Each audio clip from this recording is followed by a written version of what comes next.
Welcome, GEFA Nation, to another live stream hosted by me, King Smith. In today's video, we are going to bring up the defense. But unlike the other previous videos where we had players from each of the teams on, today's live stream is going to be featuring one player from each team to come on and introduce themselves and talk some defensive football.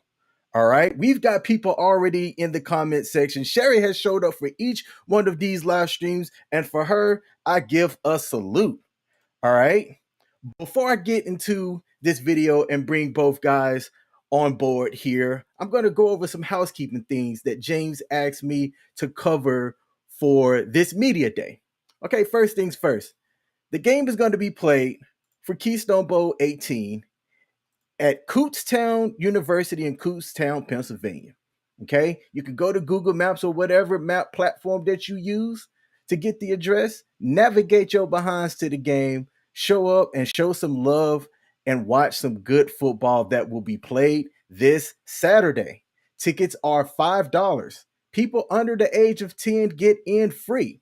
If you wish to purchase your tickets in advance electronically, because there will not be an electronic option available at the stadium, you can purchase them in advance using Venmo or CashApp.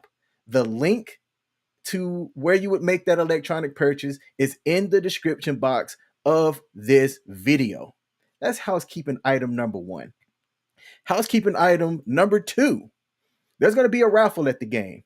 Father's Day is coming up Saturday, and they have an awesome cigar tray that was custom made by, I believe it was Tomahawks LLC. So shout out to them for making that. You can purchase tickets for that raffle at the game, and they will be announcing later on how you can enter yourself to win that and give that special cigar holder to one of the fathers out there in the world. All right.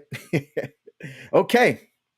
So before we bring these two people on board, assistant, are you there? Hi, King. Good to see you again. All right. You are here. Play me some epic music. Here we go. Defense. All right. They say that offense puts butts in the seats, but defense wins championships. In GEFA, there have been 16 teams vying to get to this point. Only two have made it. The Moshannon Valley Vikings and the Dauphin County Comanche. Each team is vying to show up, play their heart out. All right, stop the music. I decided to do that all kinds of last minute. All right. I don't know where I was going with that, and that was not written. But without further ado, we've got Ben Mathis from the Comanche and Jimmy Werner. Let's bring them both on the screen. Ben and Jimmy. Hey, shout out to y'all. Going on? Hey, what did y'all think about my speech, man? You came off strong. I seen you coming in with a little bit of power. I was about to grab some popcorn, watch the show, baby. That's what's up. Mr. Mathis, we'll start with you, man. Tell the people a little bit about yourself, where you're from, how many years you've been in GEFA, and your football experience. All right. Well, I'm from Reading, PA. Graduated from Wilson High School, class of 1997. Most of y'all wasn't even born then, but 1997. I played football for the last 6 years. I started off with the Predators, then I went to the Comanches for 2 years. Then I left. I bumped my head and ended up in Columbia County playing for the Kings for a year, and I realized that there was no coach like Monk Williams. That was my tribe back there in Dauphin County. So, and I came back here. This is my third year back, and this is where I'm gonna set it down at when it's time to go. Yeah. All right, that's what's up, man. There's a lot of people out there, Zeke Williams and JJ Custer, calling you an OG in the game. That's much respect when you're called an OG. So That's So, what's up. And Trey Campbell made us both feel old in that he pointed out that he was born in 1996. yeah, yeah. I told you that's my grandson. I call him. That's my grandson. That is what's up. Shout out to Jamal Millisock Jr. as well. He showed up for the live stream. I appreciate Shout him. out to him, man. I wish you the best, man, in health and everything, Jamal. Hey, also one of the announcements that I also had too is they're going to be selling the shirts to raise funds for him at the game as well. So if you're out there and you would like to even just donate, one of the things that I've loved about GEFA is how they've rised up for causes for a lot of the alum and people, that have came out and have played or participated or just been a part of this league. So that's dope. And I give GEFA much love and a respect for that.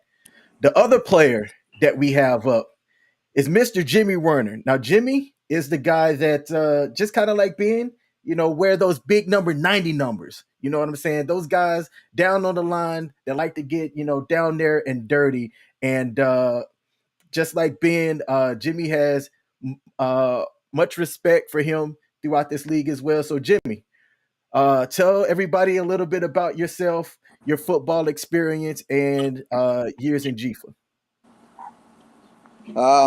Well, I graduated from St. Mary's, did 3 years of JV varsity. I actually did track in college at Lock Haven. After I graduated there, I did 2 years with the Mountain Lions and Du Bois. I took the year off in 2020, went to the Jags last year, and then here I am with the Vikings. Okay. You got that Du Bois DNA in you up there with them monsters. Oh, Big Nick and the guys. Those are some solid guys. They're the guys that got me to it. Yeah, man. All right. Hey, I'm glad to have both of these people on because what y'all don't know is this. Just before we went live, we were backstage talking, and on Saturday, they're both going to be competing for the same thing, that championship. But Mr. Mathis here, just before he even allowed me to say anything, gave respect to Jimmy Werner as he was watching film. So I thought that was awesome. These guys are sitting here talking to everybody right now, calm. But come Saturday, you know what I'm saying? It's going to be a total different mindset. Now, Jimmy, I'll start with you. Looking at the stats, and I've watched some of the film as well. That Vikings defense, man. When y'all line up, prior to each game, what is the defensive mindset? Going out there because y'all were leading the league as far as points allowed anyway. Who does it start with for y'all's defense? Where it's hard to pick where it starts with. Our mindset's just to go out and dominate. That's a big thing. Go out and take control of the game. As long as we keep it within, we know. Uh-oh. I think I lost him. You know what? I figured out why I lost him. Yep. So that's on me. I've learned that if I try to share my screen, it'll kick people off. So that's on me. Rough up here. No, man, it is all good. It is all good. So you're saying that it's not just one person. It is the team as a unit, right? Yeah, we play really well together. Okay. I'd like to think I've played with some pretty good defenses in the last 3 years before coming here. Du Bois, both years I was there, were, if not least points against, towards the top of that. And even the Jags team last year, I mean, we were still a solid defense. Teams would think they just come in and roll over us, but we would hold our own for sure. Okay. All right. So, now, I mean, but this team plays tight. Yeah, so I mean, they played tight. They ended the last season, the last couple of games in the regular season playing some phenomenal defense. Now, y'all did the same as well. Okay, the Comanches offense. If you look at the stats, all right, y'all have put up the Vikings have put up more points than the Comanche on defense. Ben, I mean, you've watched film. You've seen what the Vikings have done on offense, what do you think about, their offense coming into this game? Vikings offense coming into Yes, this sir. game.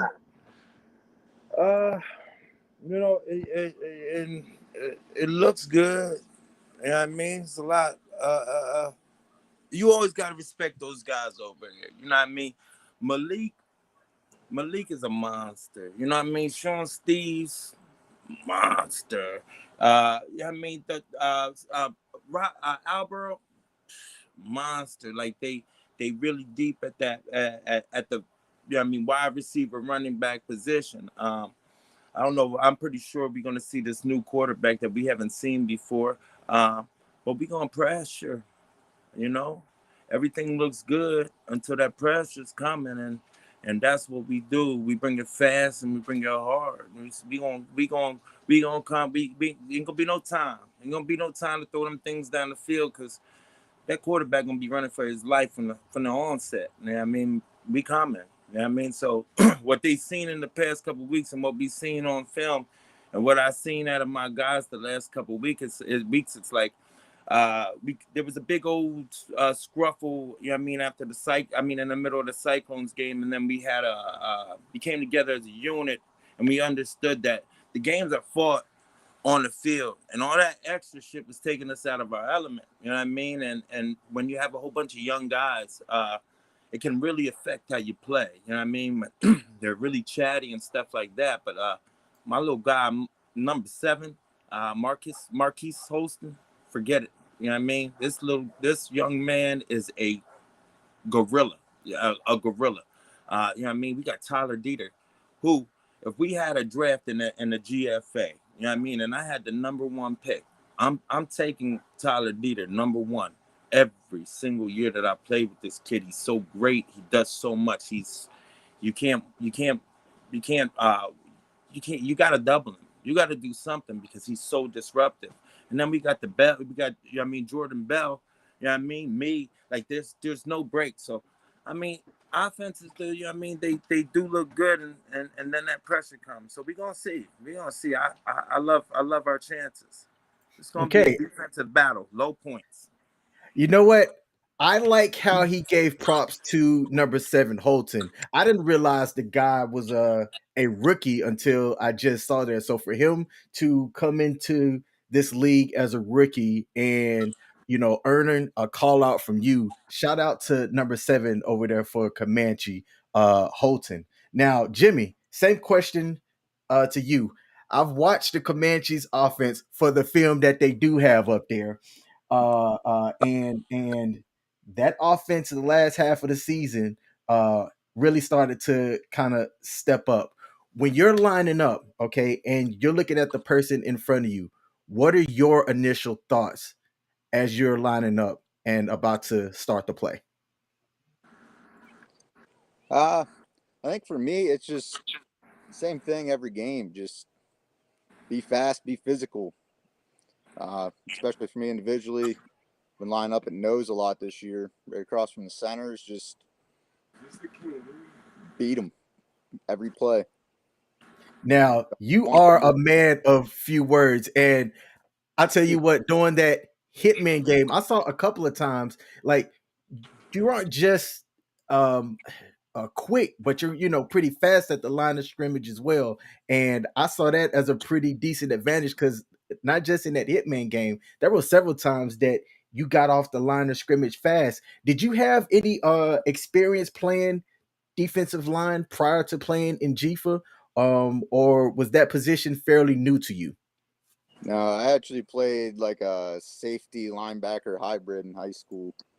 My first year and a half in GEFA, I actually played linebacker with DuBois. It wasn't until the second half of my second year I moved to end.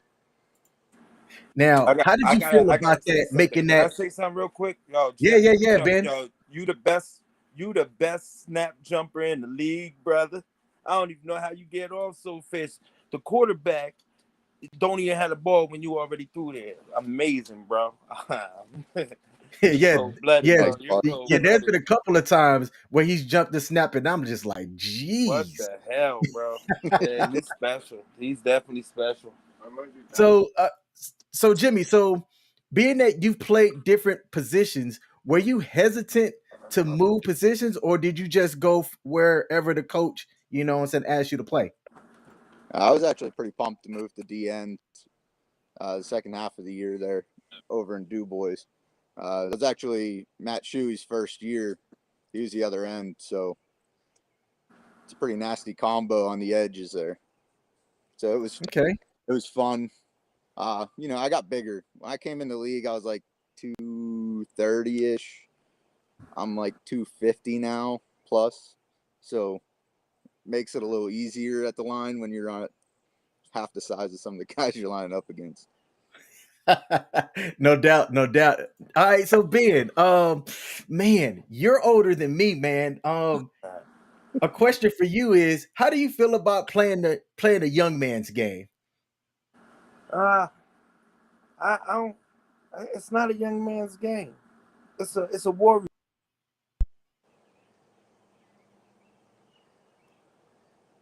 Uh-oh.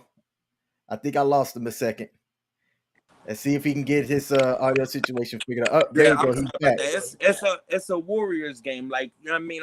I'm 42 years old right now, but like, where I'm sitting at right now, I said something to Monk a couple weeks ago. I said, Monk, I'm you know what I mean, thinking about going ahead and jumping on the coaching staff, and he was like, you're gonna stop playing and you still getting at the quarterback like that? He said, you still got it in you, and it made me think.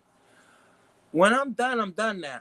You know what I mean? A lot of people don't understand it. I got kids, yeah. My kids are 22, 19, and 17, and 8. Uh, I, it's gonna be. Yeah, I mean, it's gonna be very soon, very very soon. You know what I mean? It may be sad. It may be 3 months from now. You never know. But like, I know what I'm not gonna do, and that's prematurely stop doing what I absolutely love to do. James Simonson and the rest of the guys that put this together saved my life, bro. You know what I mean? I was coming back from, I had been through some things. I got, stab wound, and I got stabbed in my stomach. I was lost for a whole bunch of years, and right when I turned the corner, this was right here for me. You know what I mean? And the amount of growth that I've been able to have just by looking forward to these games on Saturday, and looking forward to meeting up with my team, and also having the camaraderie of these guys on my team and the guys around the league, because maybe the first year, the second year, I was like an asshole to everybody. I came in with that young energy. You know what I mean? But now, the last couple of years, I started to really, get a whole bunch of brothers around the league that are giving me real hugs and a shake through line. At the end of the games, and it's real love. So a lot of what James, and the guys put together is out there. I know if it's doing it for me, it's doing it for a lot of people that really don't have shit stuff but this, excuse me, for the cuss, but that don't have much in their life positive, that they come here and they make these connections with people, and the next thing you know, their life starts turning around. So yeah, it really saved me. Really, really saved me. Really, really did. Man, Ben brought up a fantastic point. So I got introduced to GEFA back in probably 2016. It was the Vikings' first year, and Chad McHenry and I were both active duty Air Force at the same time, and he was telling me about this team, and I was like, "Wait, there's football to be played around here?" And I thought I still had something left in the tank, and made the 3-hour drive to go up to the practices. I had a chance to meet Coach Marlowe, and he didn't know me from anybody else yet. I had to had the chance to go to some of the team functions, cookouts, and things like that. And I had that same hospitality for the Hitmen as well, because they were a whole lot closer. So I went to go out there and try out for them, but it just wasn't in the cards for me, man. I had a lot going on personally and health wise. I'm not the same 22-year-old fullback, running back, spring chicken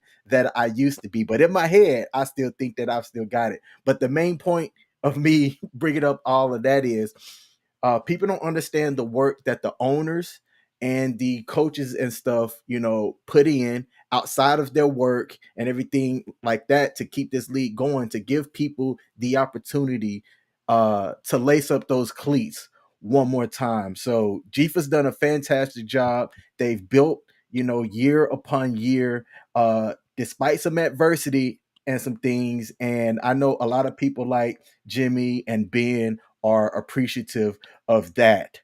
We are at 20 minutes, and I've kept this thing less than half an hour each to keep people's attention. All right. Shout out to the 36 people between YouTube and Facebook who are watching right now. Jimmy, I'm going to start with you, man. This game is going to be played Saturday evening. Is there anything that you would like to say out there to the Vikings family going into the championship game? Hey, come out and support. We got the best fans in the league. Not starting at the Vikings, going against that crowd. Whoo!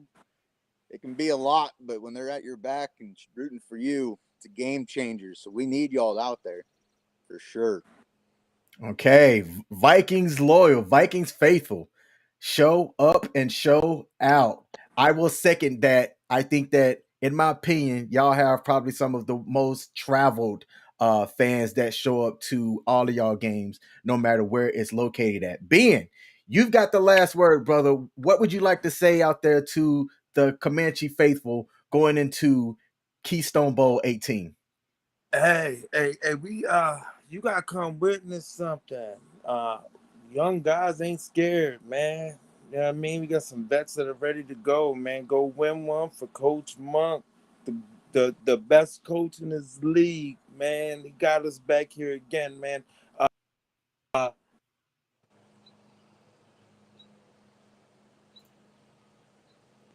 Uh-oh. We'll give him a second to see if he can get it up. There you go. And see if we can get him back up. Still can't hear you, Ben. Check your audio. Hold on. Let me tell him to check his audio. Check your audio. He's likely saying something very inspirational right now, yet none of us can hear him. Oh, I'm sitting here talking, can't hear me. Yep, we couldn't say none of that. If you can remember what you said, go ahead, say it again. Yeah, I lost everything. Hey, Ben.